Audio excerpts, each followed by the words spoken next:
All right, let's talk about something that I think gives almost everyone anxiety. You need a loan, right?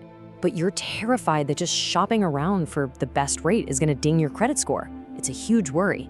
Well, today, we're going to break down exactly how that whole game is changing and how you can now compare loans without that risk. So let's dive.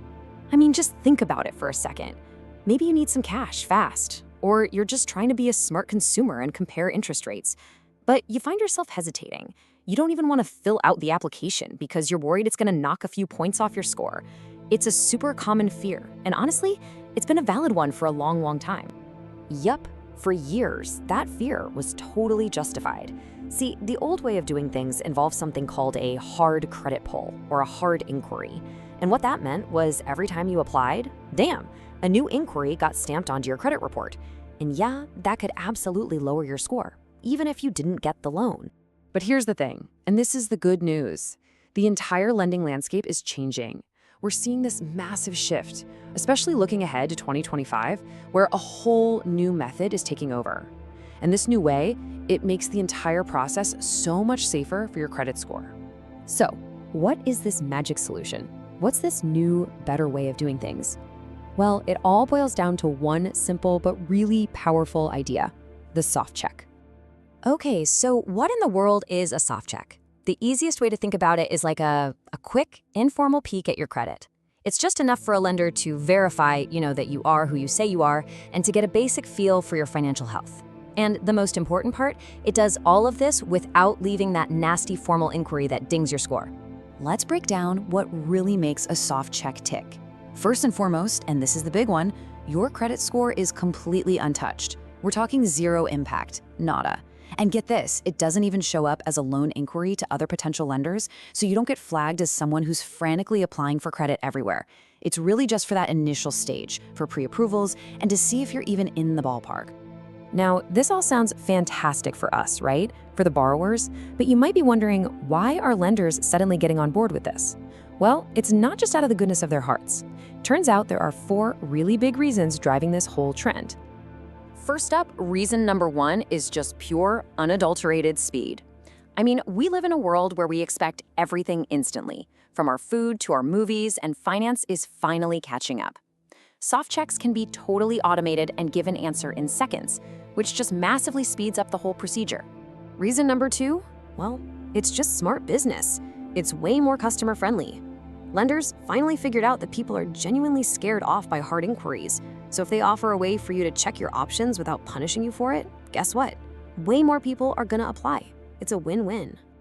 Okay, so the big question is, can lenders really figure out if you're a good risk with just this basic info?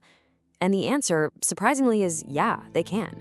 They've discovered that the info from a soft check, when you combine it with other modern data points, gives them a pretty darn good picture for that initial evaluation. And last but not least, reason number 4, the rules are changing. You've got regulators and governing bodies in a lot of places basically telling lenders, hey, you should really be using these less invasive, more consumer-friendly checks. This isn't just a fad, it's being baked into the system as a long-term change. Okay, so we've talked about what a soft check is and why it's becoming so popular. Now let's get down to the nitty-gritty. Let's talk about the how. What does this process actually look and feel like when you go to apply for one of these loans? It's usually a super simple 4-step process.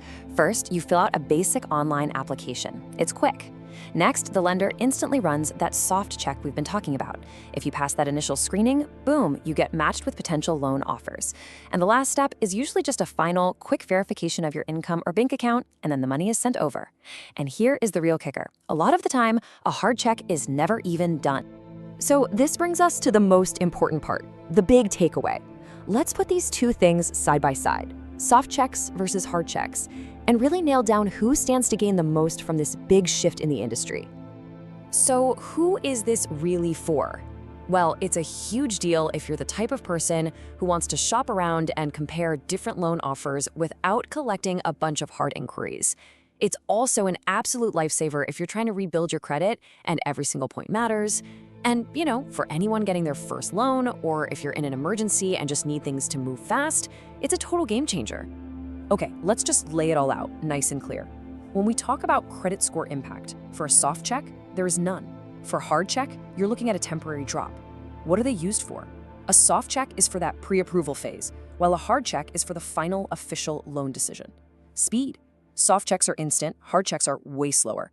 And maybe most importantly, who sees it? A soft check is only visible to you. A hard check? Yeah, every future lender can see that. This table right here. This is the whole story in a nutshell. So what's the bottom line here? It's pretty clear. Soft check loans aren't just a small tweak. They're a massive improvement. They're making the whole borrowing process quicker, way safer for your credit score, and just a lot more friendly to us, the consumers. It's all about giving you the power to see what you're eligible for without any of the old risks. And that really leaves us with one last thing to chew on. As all this technology makes borrowing easier and safer and just more frictionless, what new responsibilities fall on us, on the borrowers?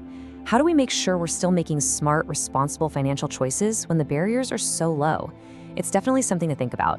Thanks so much for tuning in.